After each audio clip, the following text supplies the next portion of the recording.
прысвячэнне сябе Езусу Хрысту праз рукі Марыі.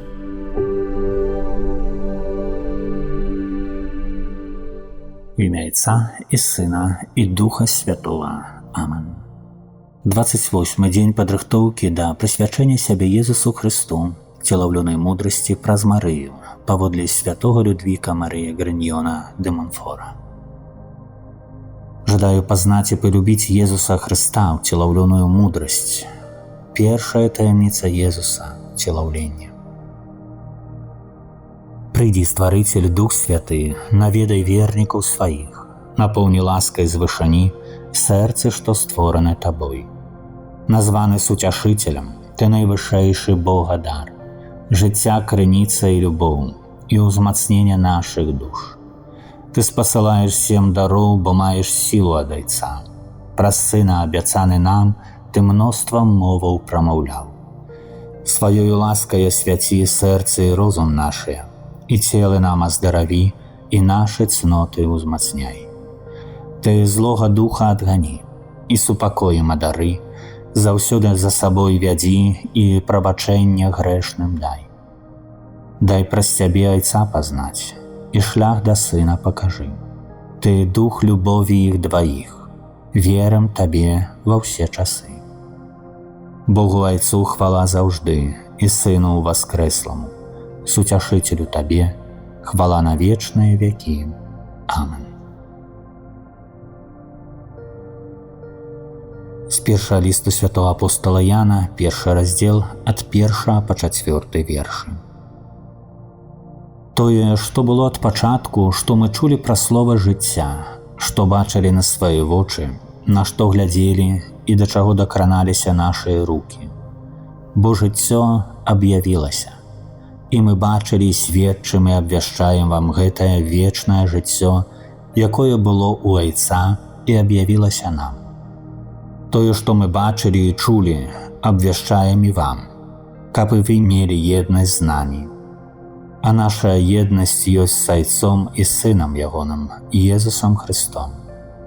Гэта пішам мы, каб радасць вашая была поўнай.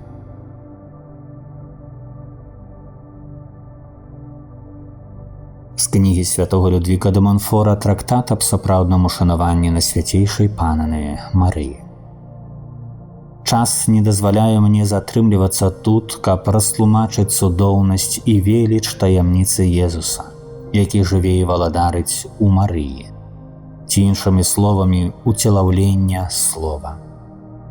Таму я задавольваюся тым, што скажу ў 3 словах, што менавіта ў гэтым першая таямніца Езуса Хрыста, найбольш укрытага, найбольш узвышанага і найменш вядомага.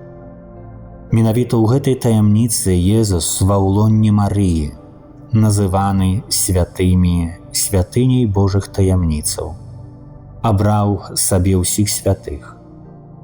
Менавіта ў гэтай таямніцы ён здзейсніў усе таямніцы свайго жыцця, даўшы на гэта згоду. Прыходзячы ў свет, Езус сказаў: «Вось іду здзейсніць тваю волю». Таму гэтая таямніца змяшчае ў сабе ўсе іншыя таямніцы, іх ласкі і волю да іх выканання.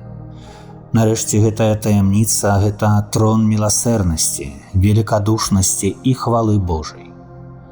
Трон міласэрнасці для нас таму, што да Езуса можна наблізіцца і размаўляць з ім і бачыць яго толькі праз Марыю і яе заступніцтва.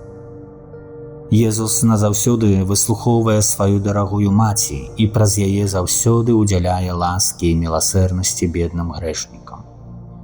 Гэта трон яго шчодрасці да Марыі, бо гэты новы Адам жыў у сапраўдным зямным раі. Ён учыніў там столькі таямнічых цудаў, што ані анёлы, ані людзі не могуць іх зразумець. Таму святыя называюць Марыю раскошай Бога. Так як Бог быў цудоўным толькі ў Марыі. Гэта таксама трон яго хвалы дзеля Айца, таму што менавіта ў Марыі Езус Христос дасканала затрымаў гнеў свайго Айца, разлаванага на людзей.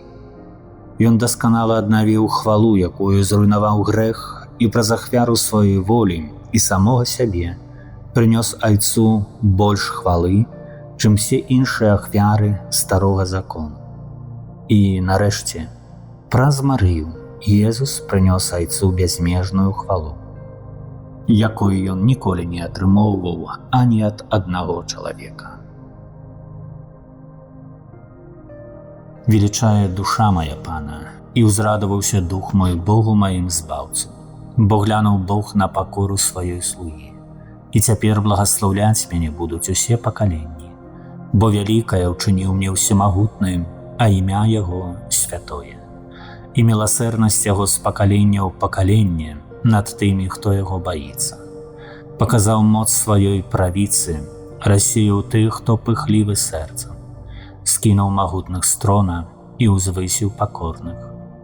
Дабром галодных насыціў, а багатых ні з чым адправіў. Прыняў свайго слугу Ізраіля, памятаючы пра сваю міласэрнасць, як абяцаў бацькам нашым, Абрагаму і яго патомству навекі. Хвала Айцу і Сыну і Духу Святому, як была спрадвеку, цяпер і заўсёды, і навекі вечная. Амен. Запрашаю цяпер памаліцца святы ружанец, давольную частку. Можна это ўчыніць адразу пасля заканчэння гэтых разважанняў альбо ў давольным часе на працягу дня. Прысвячэнне сябе Езусу Хрысту праз рукі Марыі.